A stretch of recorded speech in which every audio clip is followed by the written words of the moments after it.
1948年，人民解放军在各战场相继展开新的强大攻势，先后取得巨大胜利。中国的军事、政治和经济形势发生了更加有利于人民而不利于国民党统治集团的重大变化。战略决战的序幕揭开，人民解放战争进入夺取全国胜利的决定性阶段。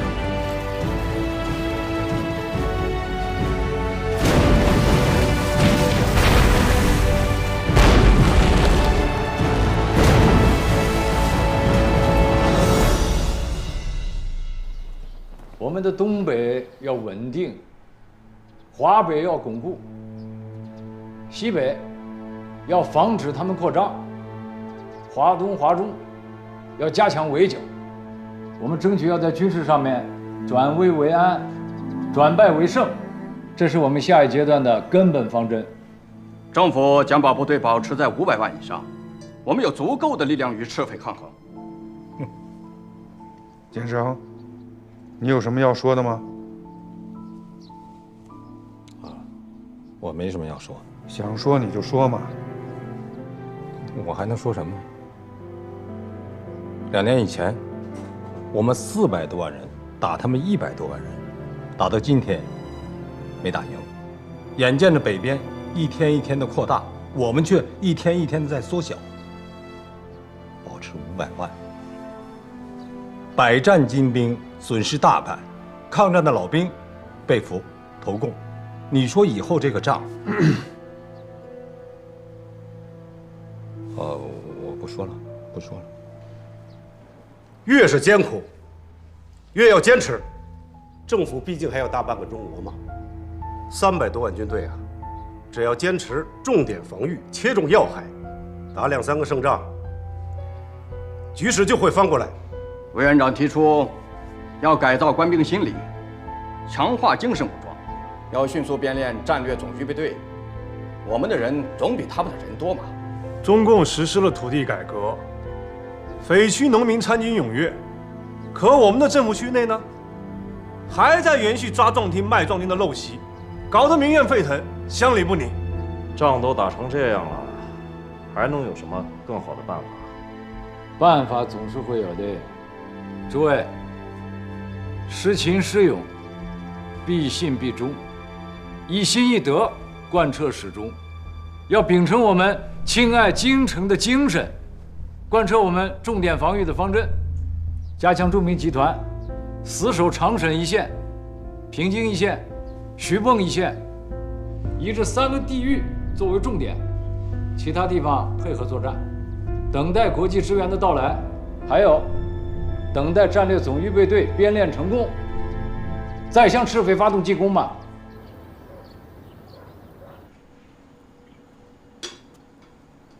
如果说战略支点，东北就是我们的战略支点。林彪、罗荣桓从出关之初10几万人马发展成100万大军，是我们解放军最强的一支队伍啊，也是全国各战略区唯一兵力超越敌人的地区啊，势必率先发动。林罗柳已经做好了准备，但是秉承着谨慎出战的原则，还得寻找战机。东北野战军加上地方部队，已经超过100万了，而东北敌人呢，只有55万，兵力优势明显。而且我军现在是连战连捷，锐气正盛，不能让蒋介石缓过这口气，恢复元气。告诉林彪，打消一切顾虑，迅速南下锦州，切断北宁线。林彪的顾虑也有几分道理，他设想从北向南打，一步一步地吃掉敌人，虽然慢点儿，却也稳妥。眼光不能仅仅放在东北。近期虽然说我们各个战场都取得了胜利，但是压力也不小啊。要是再拖上几个月，老蒋又动员出100万军队，那岂不是增加了胜利的困难？同时也拖延了全国解放的时间。最重要的是，也会增加群众的损失。已经给他们发过几封午夜电报了，林彪还在犹豫。但是从大局来说，不能再拖延了。东北野战军是我军实力最强的，他们应该有所担当。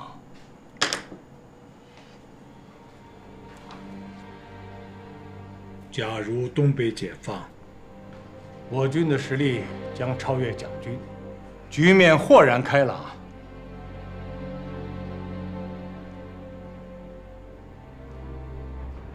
马上给林彪发电报，五 A 呀，多加几个 A 也可以呀。在辽沈大地发动进攻，丝毫不能犹豫啊！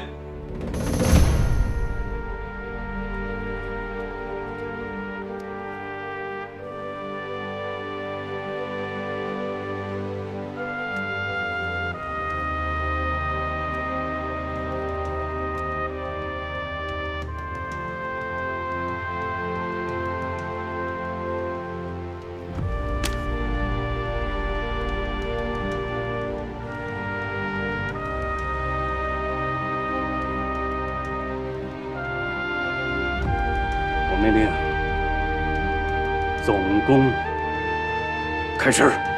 随着林彪一声令下，辽沈战役总攻开始。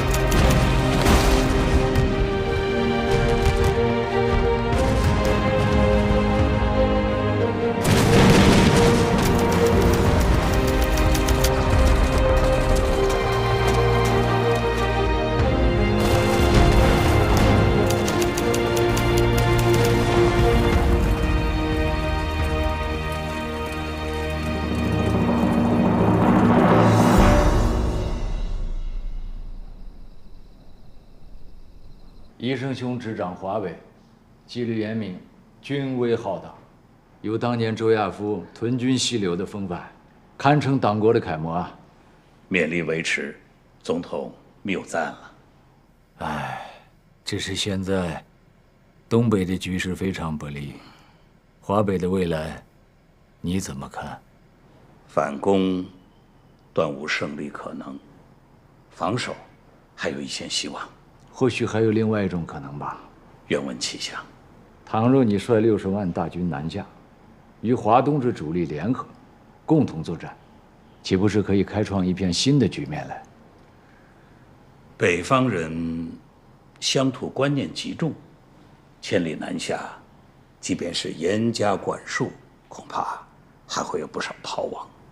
更何况南下之路有不少都是共党的老根据地，难以轻易穿越啊！守土之责，不忘根本。果然是个谨慎持重之人。我自当死守华北，等待局势改变。其实也不必等待。有人跟我讲过，共产党的毛泽东、周恩来这些首脑，他们藏匿的地点离北平不远，离保定更近。愿闻其详。如果有一支精锐部队迅速出击，占领石家庄，夺取西柏坡，100万军中取上将首级，共产党是不是就群龙无首了？总统高瞻远瞩，我马上去谋划。调动94军，其4师，整编其12旅，暂32师，迅速集结于保定地区，南下奇袭西柏坡，活捉毛泽东。都记下了。哎，我这嗓子说的冒烟儿。这后面的，你们就这样按着文字去记录吧。好。老兄怎么了？我这是一肚子火，这仗都打到这份上了，中央军还在北平城耀武扬威，连副老总都敢轻慢，这谁受得了啊？可不是啊，咱们也不容易啊，2头受夹板气。这一段也要记录。你少给我卖单，赶快把电报发出去是正经。好。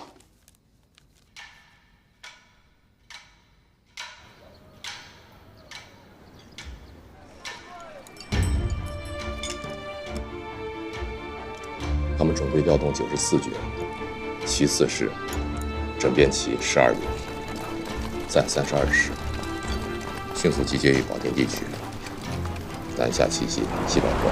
他们准备火车，毛泽东同志。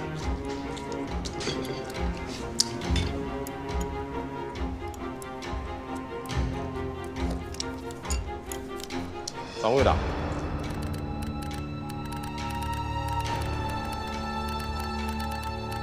北平保定几条线传来准确情报，傅作义派快速部队已经出发，目标西柏坡，也就是向我们杀过来了。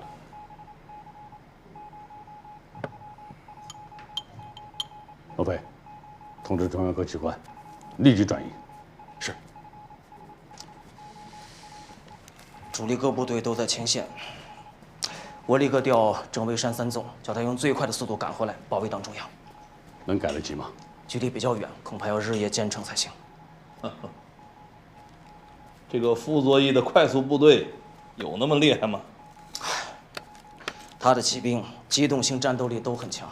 我们吃过74师、72旅的亏，其他部队也都不弱。派这些部队来，傅作义这次是活了老本的。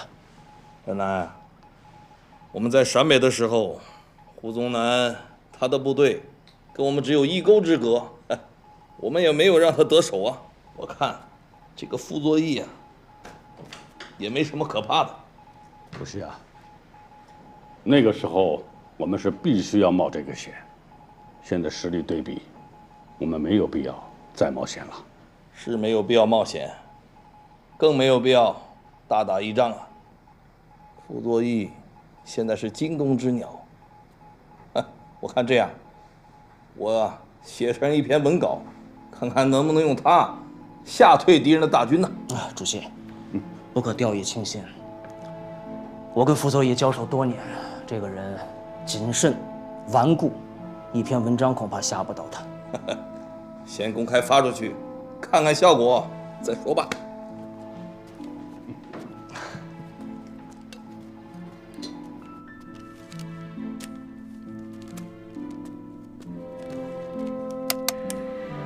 新华广播电台，新华广播电台现在播发新华社华北25支电。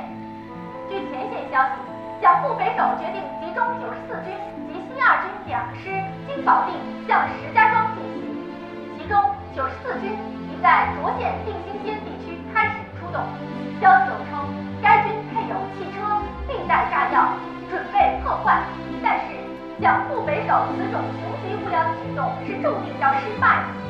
华北党政军各首长正在号召人民动员起来，配合解放军，坚决彻底干净全部的歼灭敢于冒险的匪徒。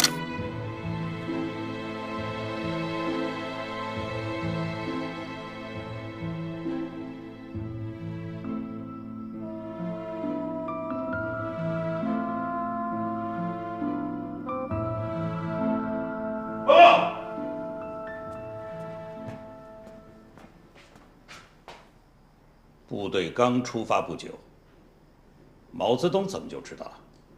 一定是有人走漏消息，我下令严查。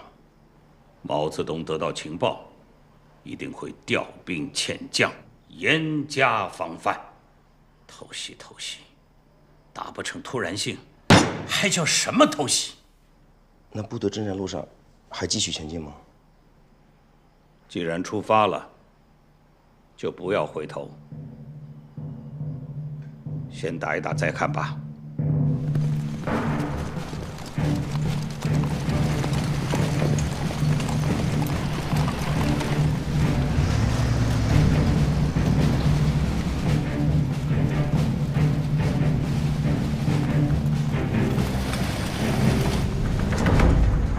周副主席，周副主席，好，抓紧时间。好。周副主席，周副主席，小心一点啊。哎，罗飞，哎，给你一个特殊任务，敌人一旦到达，就把主席立即转移出去。这主席说的一篇文章就能吓退敌人10万大军，如果吓唬不了呢？我们要做2手准备。如果敌人退回去了，当然好；一旦打上门来，我们要做最坏的准备。明白了，以后做事情我也多做几手准备。准备一副担架，不要告诉主席，跟陈南庄一样。嗯。哎，好。哎，你出来。好，帮我收拾，我弄担架去。连长，报告，先头部队发现了共军的游击队，有多少兵力？没几个人，也没有重火力，像是他们的民兵。连老百姓都在为共产党卖命，火力压制，大部队不要停，向西柏坡前进。是。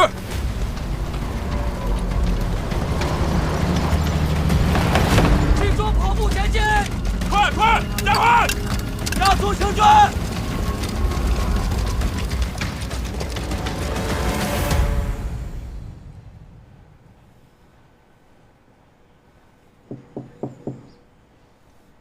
耶！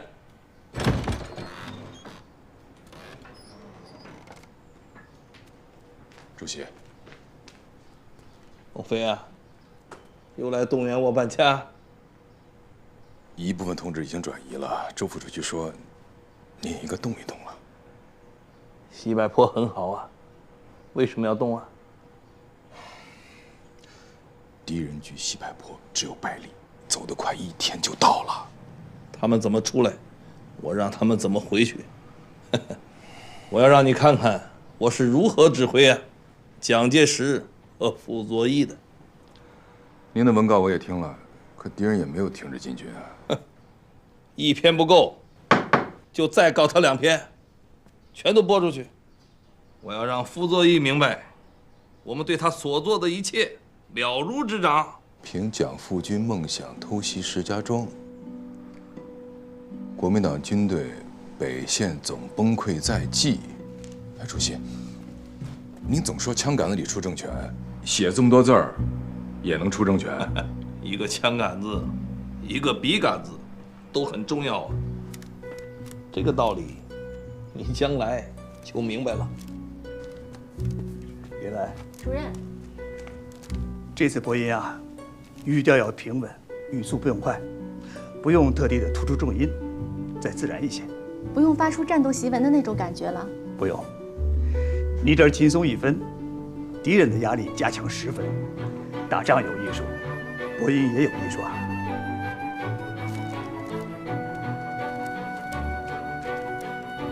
新华广播电台，新华广播电台，现在播发新华社。共军7纵在冀中集结，3纵也快到西柏坡了，东西夹击，拦头斩腰。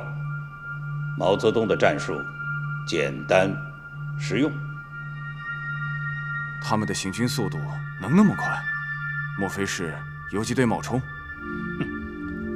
泸定桥一战，红军1日夜走了240，这些铁脚板11路，名不虚传的。大部队都已经上去了，或者拼一下。毛泽东敢于一次又一次地发文章、搞广播，他对我们的意图和部署了如指掌。西柏坡和石家庄肯定也已经做了充分的防御准备，如果继续深入，恐怕又要中埋伏，得不偿失。撤回来吧，都撤回来，再拖，人家就张开一张网，一个也不剩下。这样的亏我们吃的太多了，如今我们已经没有几个本钱可以折腾了。撤回来，还是准备在平津防御吧。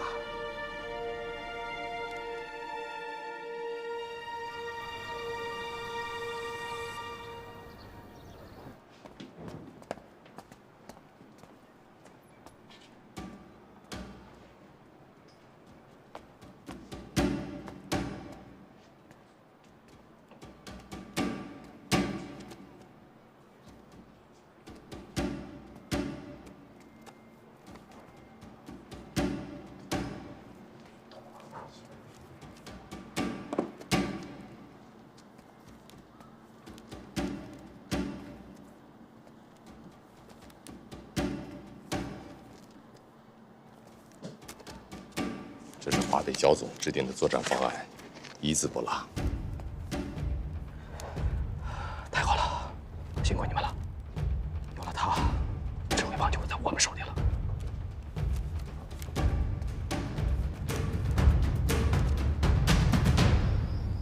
这个傅作义的部队呀，逃跑了。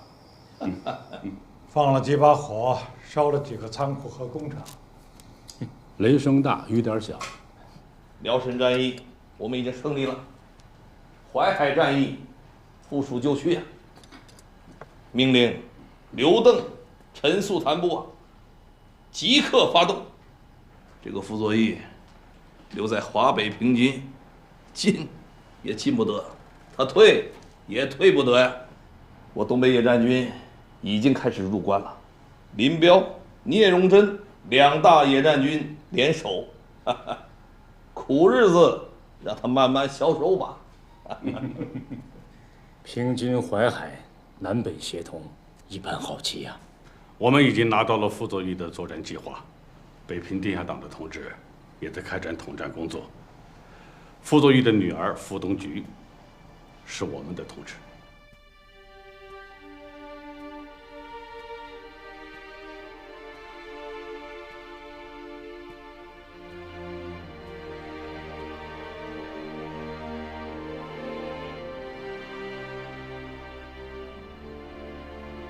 北平是古都名城啊，也是我的游学之地。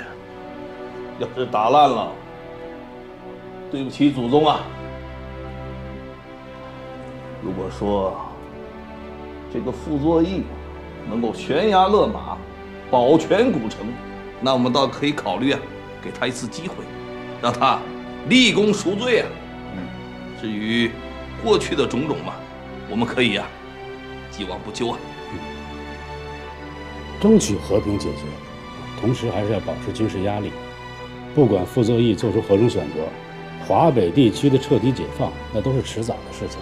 是啊，华东方面作战已经准备完成，给刘登啊、陈粟谭发电，批准他们的作战计划，巡检当面制定。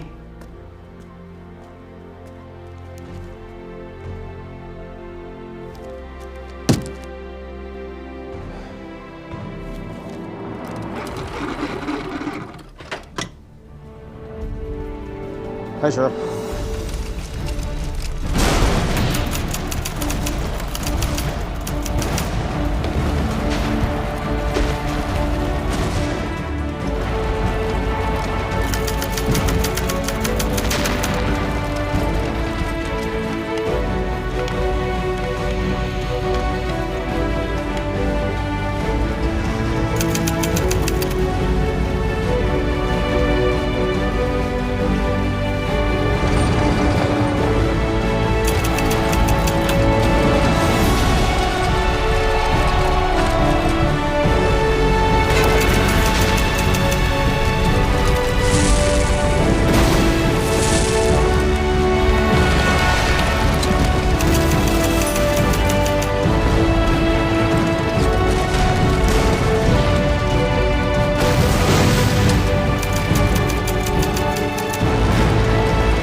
父亲，夜宵好了。好。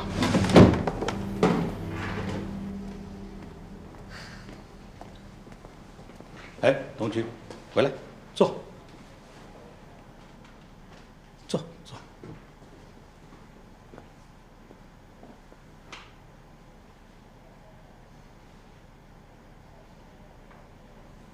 同居。你还是我的女儿吗？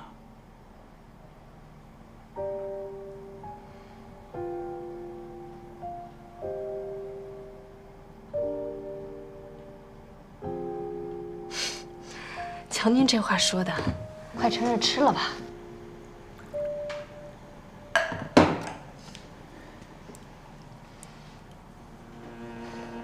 你真的是那边的人？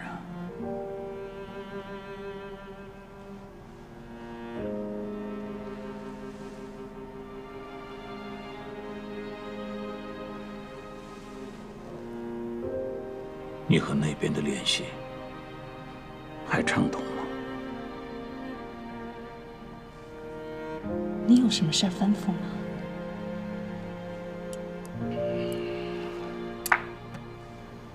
情报案败了，天津失守在即，情势已经十分明朗了。我不想让自己的部下流更多的血了。那边说，和平的大门永远敞开，并且希望和您一起打开这扇和平之门。自内战开始，我和贺龙、聂荣臻交手，打得很惨烈。那都是过去的事了。我还公开羞辱过毛泽东。您完全不必担心此事。共产党的胸怀很广阔，就看您愿不愿意为国为民做出历史的抉择了。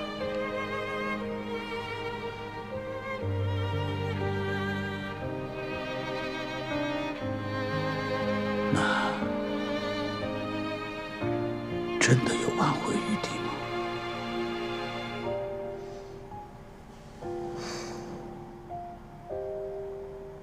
爸爸，我是您的女儿，相信我。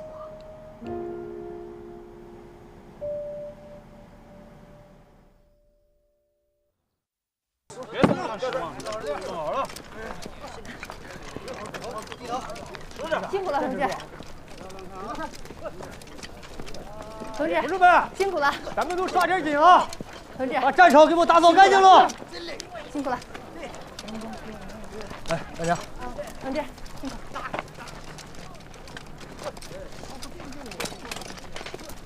同志，辛苦了。同志，老师，哎，注意，注意，传话。哎，政委员。给他们也吃口饱饭吧。不给，就不给。咱们解放军可不行虐待俘虏啊！这3大纪律8项注意里可写的明明白白的。俺知道，现在他们怂了，可在俺家乡祸害老百姓的时候呢？这只要能教育得过来，脱胎换骨，就还都是中国人吗？正，俺不给，要给，您给。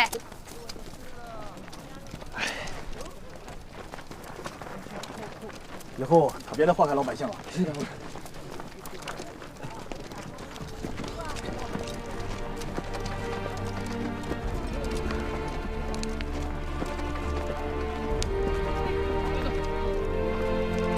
你们现在已经到了山穷水尽的地步。黄维兵团已在15日晚全军覆没，李延年兵团已掉头南逃。你们想和他们靠拢是没有希望了。你们想突围吗？四面八方都是解放军，怎么突得出去呢？你们的飞机、坦克也没有用。我们的飞机、坦克比你们多，这就是大炮和炸药。人们叫做这些土飞机、土坦克，难道不是比较你们的洋飞机、洋坦克要厉害10倍吗？1949年1月21日，傅作义与中国共产党达成关于和平解决北平问题的协议。22日，傅作义所部25万守军按照协议陆续撤出市区，接受解放军改编。31日，解放军和平入城。王柏涛兵团、黄维兵团和孙元良兵团的下场，你们已经亲眼看到。你们应当学习长春郑洞国将军的榜样，学习这次孙良诚军长、赵必光师长、黄子华师长的榜样，立即下令全军军可以保证你们高级将领。面对战场上的军事失败，蒋介石被迫于1949年元旦发表求和声明。1月21日，蒋介石宣布隐退，其总统职务由副总统李宗仁代理。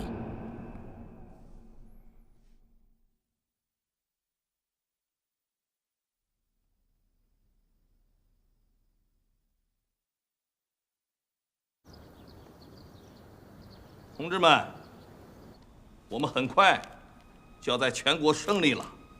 敌人的武力啊，不能征服我们，但是资产阶级的捧场，却很有可能征服我们队伍当中某些意志薄弱者呀。可能有一些这样的共产党人，他们不曾在拿枪的敌人面前被征服过。他们在膛弹面前很有可能打败仗了。我们必须预防这种情况，务必使我们的同志们继续保持谦虚、谨慎、不骄不躁的作风，务必使同志们继续保持艰苦奋斗的作风。同志们，我们不但善于破坏一个旧世界，还将善于建设一个新世界。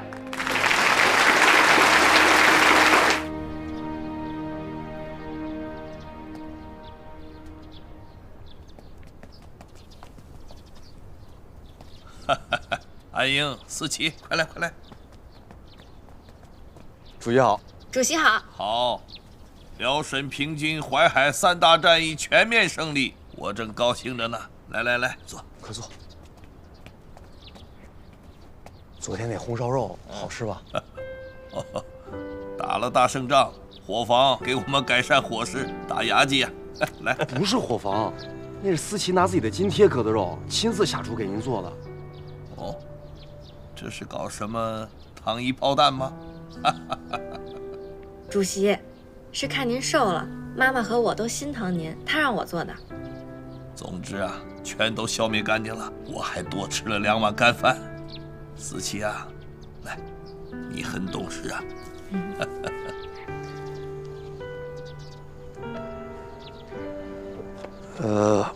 爸爸，我不叫主席，叫爸爸。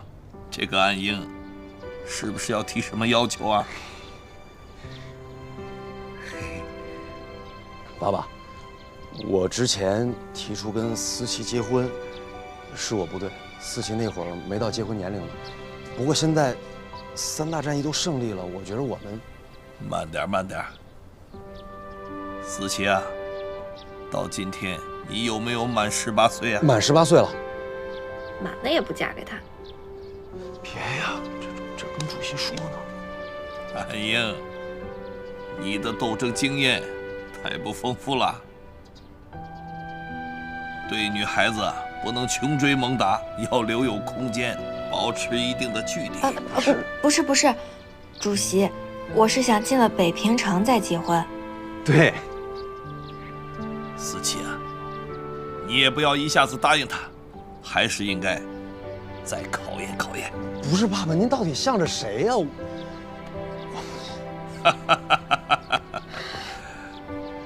我呀，是向着你们2个，都是革命的孩子，自由恋爱很好啊。将来我要搞一个盛大的婚礼，叫思齐风风光光的出嫁，做我老毛家的儿媳妇儿，如何呀？嗯。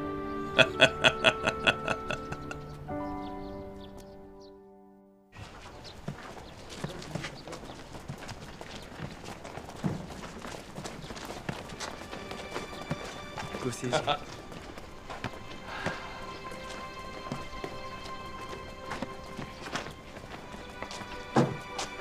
主席，来昨晚上休息的还好吧？好啊，今天是进京赶考的日子，不睡觉也高兴啊。进京赶考去，没有精神怎么行啊？是啊，我们都应当考及格，不要退回来。退回来就失败了。我们绝不做李自成了。好，出发吧。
文白啊，此去北平，你是和平谈判代表团的团长，责任重大呀。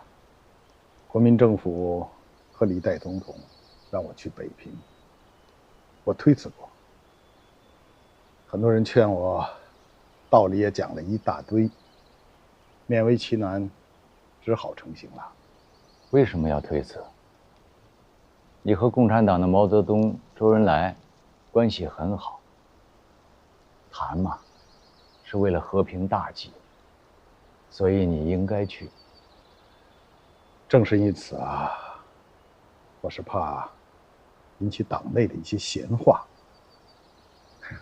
不免有些顾虑重重。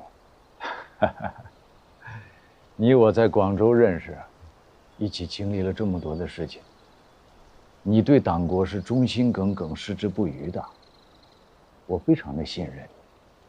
所以，那些个口车不必理会。此次北平之行，不知总裁有何训示？哎呀，我现在已经不是总统了，你刚才的那句话，应该是去问李代总统。这次出行之前，我特地来到西口，就是要表明我的态度。北平和谈不仅仅是两个政权的谈判，也是两党的谈判。您现在还是国民党的总裁，我想听听您的意见。意见？没有什么意见。如果非要我讲的话，那就是只要有利于党国的事情，都是可以做的。那您要是没有什么其他意见，我就出发了。告辞。